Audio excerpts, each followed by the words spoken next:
Hey guys, this is James. And Ashley. Welcome to The Chick's Life Draw Our Life. What? Now, I would just like to point out that my drawings are a million times better than James's, but I had to kind of hold back to make him feel better. Here, Ashley's prefacing this with cockiness, and I was going to say, don't judge us, but whatever. Oh, no, my drawings are amazing. All right, let's do it.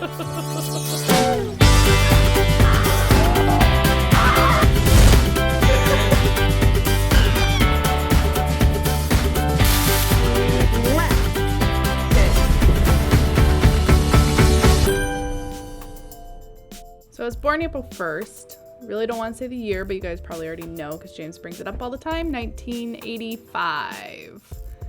By the age of 22 months, I was admitted into the hospital for an internal staph infection, an ear infection, and tonsillitis. I stayed for a week and had tubes put in my ears, just like baby Chick. Unfortunately, the tubes made a hole in one of my eardrums, so I had to have ear surgery at the age of 5 to fix the hole.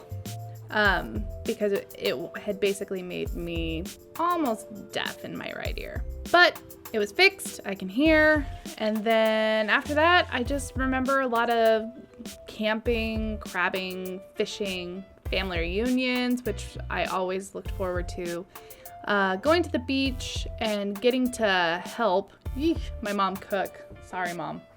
As I got older, I participated in gymnastics and different kinds of dance classes. I also joined a group called the Sunshine Singers. It was a group of kids that were 5 to 14 and put on plays for basically family, friends, and whatnot at a local church. I remember singing a lot. My mom had us sing for everything: church, weddings, funerals, schools. And then on February 6, 1995, my parents told my sister and I that my grandma was diagnosed with ovarian cancer. And unfortunately, that ended up spreading to her colon. But that was really hard. I remember that being the first really hard thing in my life. I loved my grandma. She would take us Christmas shopping. She would hold me whenever I was sick with my ear infections. I remember my mom telling me a story that one of my eardrums burst one time with an ear infection and it just was all over my grandma, and all she did was just sit there and hold me. Anyway, and the thing that I really remember is that she always had saltine crackers and they were stale, but I loved it. Anyway, we lived really close, and so we helped take care of her, but in May of 1995, she ended up passing away. And that was hard. I miss her, but it was hard. That was a really hard time. Then the next few years were filled with, the regular singing, camping, and general family fun. And then around 8th grade graduation, my sister was diagnosed with anorexia and bulimia. It was kind of a shock, but unfortunately, it was something that I kind of knew there was something wrong with my sister, and that was it. So the next few years were pretty rough. I was home alone a lot, and I didn't really feel like I was part of the family because they were always off having to take her to different doctors or, counseling. So that was tough, and I had a lot of anger and frustration toward my family because of it. But we worked through it. It took years, but we did. And then you get to high school. I was on the cheerleading squad. I played softball. But our cheerleading squad won state 10 years in a row. I wasn't a part of all 10 years, but I was a part of 3. So that was pretty huge. My junior year, we even went to nationals in California. That was my first trip to Disneyland, and I loved it. James said my life was never the same. It really wasn't. I loved it. It was amazing. And then also in 2002, the end, starting of my senior year, my sister and I were asked to open for country singer Colin Ray. I don't know if you guys have ever heard of him, but he is amazing. And we were so excited. It was so awesome. Anyway, and then in 2002, there was a few more things that kind of made it, hard. And you had to really turn to God to try and make it through, because my sister ended up being diagnosed with a pituitary tumor. She had, again, a lot of doctor's appointments and just trying to figure out what the best route for her would be. And by June 2003, I was ready to graduate. But with my sister's health, the doctors weren't sure at that time whether they wanted to put off her surgery to, try and take out the pituitary tumor, or if they need to really just step it up and do an emergency surgery. So unfortunately, they thought the surgery was going to be on my graduation day. And the thing that I remember is just the day being completely up in the air about what was going to happen. Here I'm supposed to be graduating. I'm supposed to sing at the graduation. And then there was a, all-night party with my friends. But I couldn't do all of that knowing that my sister was in surgery. So at some point, I just had kind of made up my mind, whether my parents agreed, my sister agreed or not, that if there was a surgery, I was going to be there. I couldn't just go through it and pretend like, nothing was happening. So that was my decision. However, I didn't end up having to do that. She ended up having surgery a week or two later. So I ended up singing, going and doing all of that. I just have to say here, guys, that my sister is my biggest hero. I don't talk a lot about some of the things that she goes through, but she does so much with little complaint, and it's just amazing. I honestly aspire to be like my sister because she has this warrior spirit, and she, trusts in God and, knows that he'll be there for her. And it's a faith that sometimes I just don't understand because she is just so strong. Anyway, let's see, around 2005, I moved to the house of Karis. So I graduated and I went to school for a little bit, and then I had a friend that moved in there and she was like, come move in, it'll be fun. And I was like, well, maybe I'll try it. And then she actually ended up introducing me to my future husband, which you guys all know, James. Anyway, Karis was a Christian co-op at OSU, and I actually ended up meeting James at a dinner that we had thrown for some girlfriends and some of our guy friends.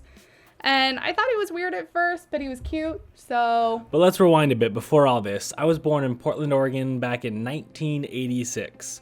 Not quite as old as Ashley, but still a ways ago. When I was around 4 years old, I believe, we moved out to Salem, Oregon to live with my grandma because we were building a house in Wilsonville, Oregon. And so for a couple years while we were building on that land, we lived with my grandma. I really don't remember much about this because I was so young, other than we used to take walks out to this cemetery, and my dad used to keep me on his shoulders when we went out there. I just remember those walks being super cool. Oh, and I also remember we had like an old school windmill in our front yard, I believe. Either that or maybe it was a neighbor's, but I remember it being ours. Anyway, so when I was about 4 or 5, after living there for a year or so, we moved to that house in Wilsonville. It was finally done being built. And this is what I kind of consider my childhood home. It was a great neighborhood. We had like a boat dock. We used to go and ride jet skis and boats and go inner tubing all of the time. There was tons of neighborhood kids to play with. And I even remember I had a red convertible Power Wheels. It was pretty sweet. I even remember taking one of the neighborhood girls up and down the street. You could say I was pretty cool. But anyways, me and my best friends used to ride our bikes all over town growing up. It was a pretty small town, so I remember basically having a lot of freedom. We would ride to the bowling alley, we would ride to the movie theater, and the one place I remember the most is we would ride to the park, and they had these trails through the woods that were so cool. It was running up and down by the river, and so you would just be going through these trails, and then there was this one spot that had a giant hill that went down to this big... I remember it being like 3 or 4 feet. It was probably like a foot high, but I remember it being this huge jump, and we used to have contests to see who could get the most air.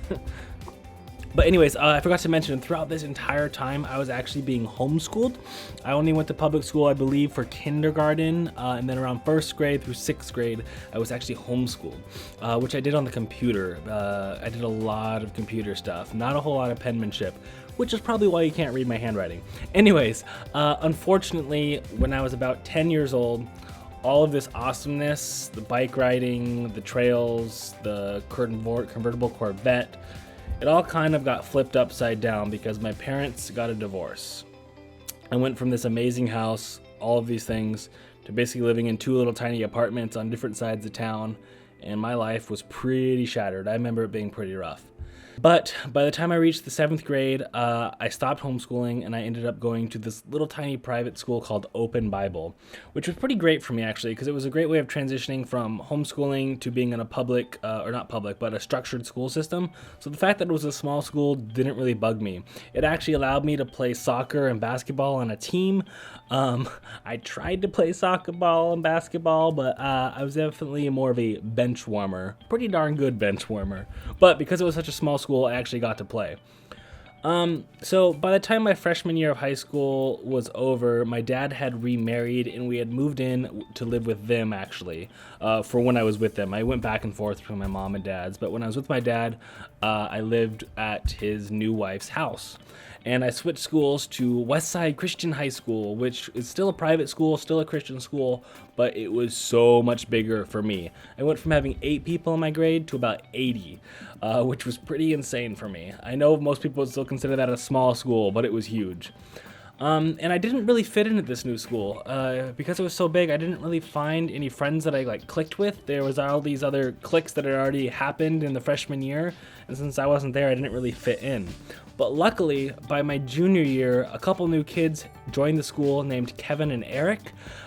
You guys might know them as Uncle Kevin and Uncle Eric, and we kind of hit it off and became best friends. And the best part is Kevin lived 10 houses down from me, so we would hang out all the time. It was pretty freaking awesome.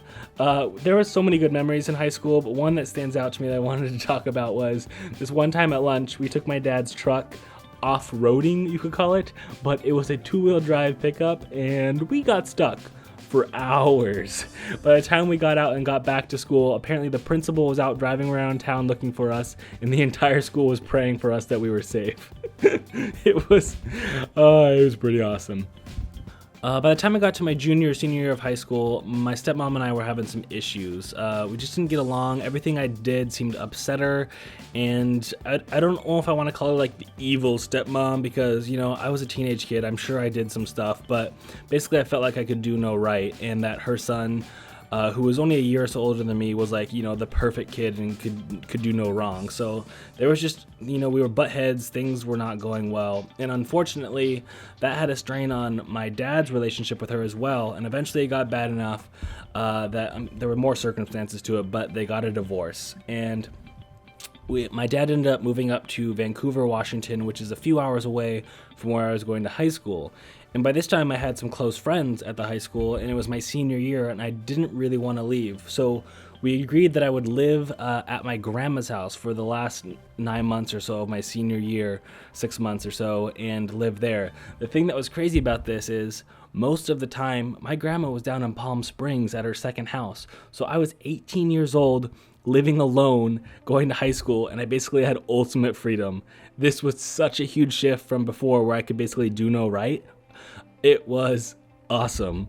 It was pretty cool. Now, granted, I was a pretty good kid, so my dad trusted me, and I didn't really do anything crazy, but I just remember loving having ultimate freedom, basically going over to do whatever, whenever I wanted. It was awesome. Anyways, so in 2004, I graduated from high school, and Eric, Kevin, and I all got accepted to Oregon State University. We also got into this house called, this Christian fraternity called the Antioch House. It was so cool. Living at that house was some of the best times of my life. So the first few terms at OSU, I was going to be a mechanical engineer, which sounds cool to me because I loved figuring out how things worked and, putting things together, and I was good at math.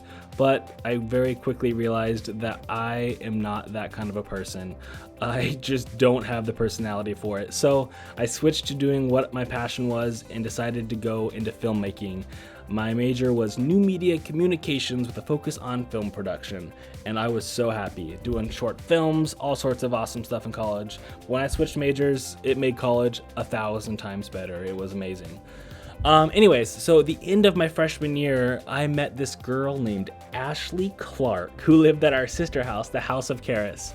I pretty quickly had a thing for her. The only bad part about this was one of our close friends also had a thing for her, so it was a really tricky situation.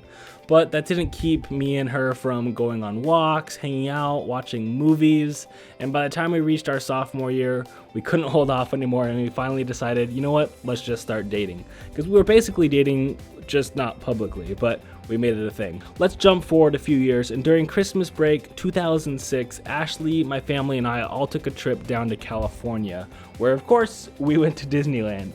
This definitely wasn't my first trip down there, but it was particularly special because this is where and when I would be proposing to Ashley. I was excited because this was the first road trip that I'd ever taken with people that were not my family. But the whole time that we were at Disneyland, James was acting really weird. Then he randomly asked me to stand up during the middle of the Fantasmic show, which we were in a no standing section. You had to stay seated. And I kept telling him no, and he kept asking. So finally we turned to each other, and that was when he pulled the ring out of his pocket and asked me to marry him. And she said, "No way, you're creepy." No, she said yes, and I finally was able to stop acting weird. I was super nervous, you guys. We were wandering around Disneyland like the entire day because the Fantasmic show isn't until the end, so I was nervous. But anyways, with all of that out of the way, we can now focus on planning the wedding and graduating, and in June of 2008, that's what I did. I graduated from OSU, and I got my first full-time job as a commercial producer over in Bend at this TV station where I did really, really crappy TV commercials. But it was a legit job doing what I wanted to do. And then only a few months later, on August 29th, 2008, we got married. What? And then, of course, we flew out to Disney World for, you guessed it, the honeymoon. And I ended up getting the flu. And it was it kind horrible. of ruined the trip. It was still a great trip, but she was like super uncomfortable the entire time. Yeah. But it was still awesome, and we haven't been back since, and I really want to go.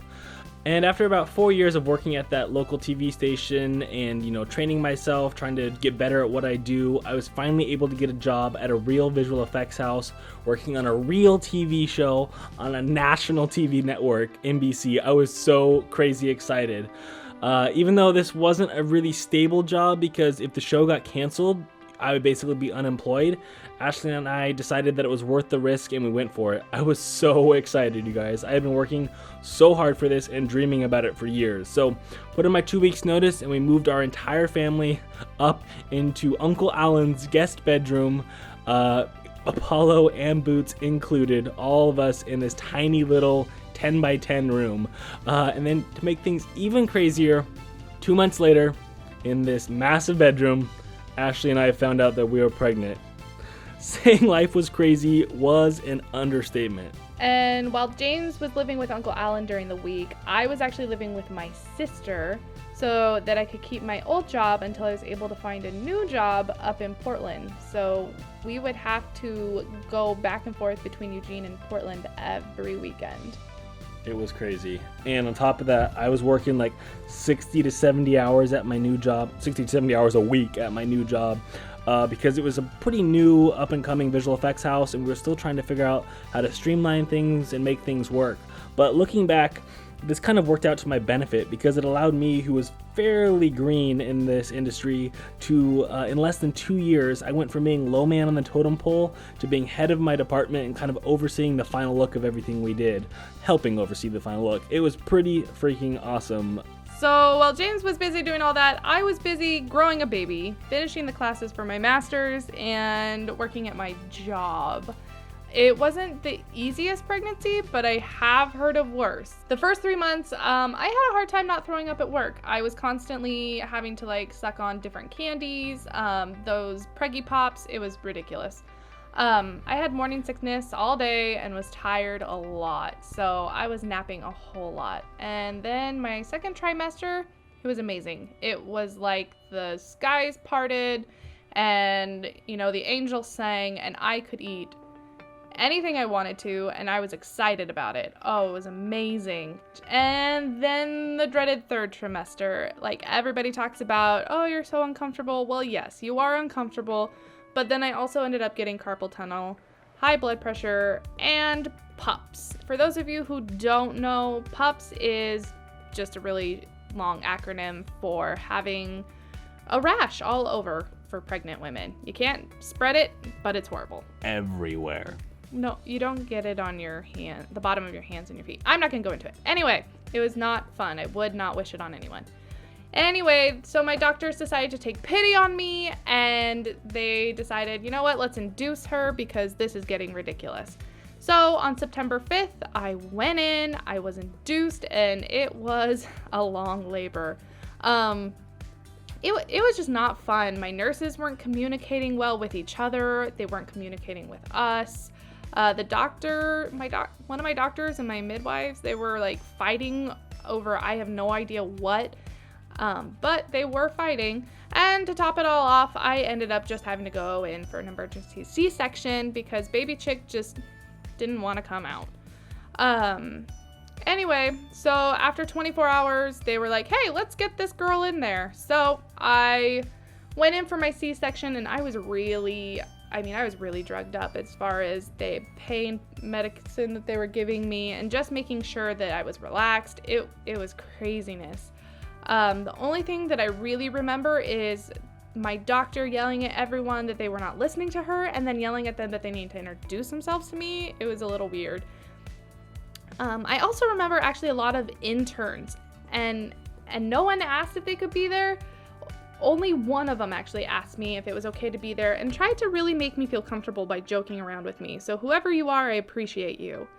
And then it just seems like everything went really quickly, and all of a sudden they showed me baby Chick. And she was so beautiful. I just remember being like, oh my gosh, she's pretty. Although I also remember in my sleep-deprived stupor, I thought there were two of her. So that had me freaked out a little bit. And then James reassured me, no, honey, there was only one.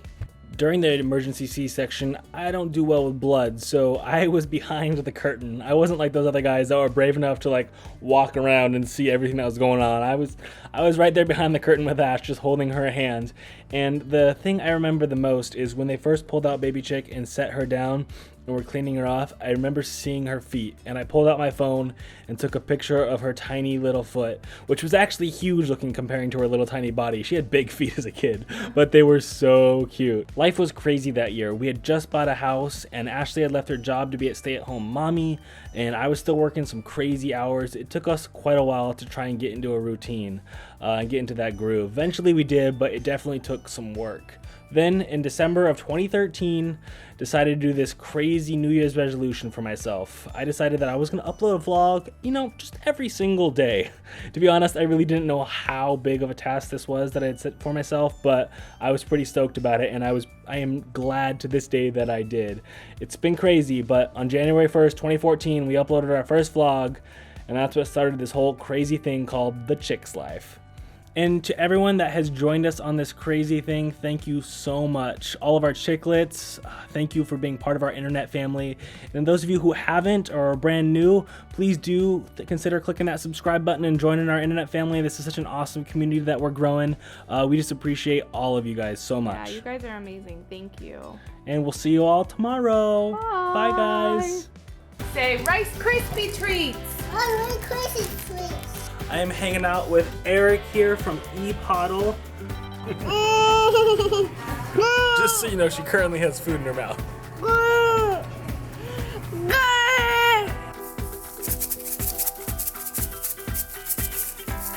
You see him. Yeah. Oh, don't touch. Don't touch.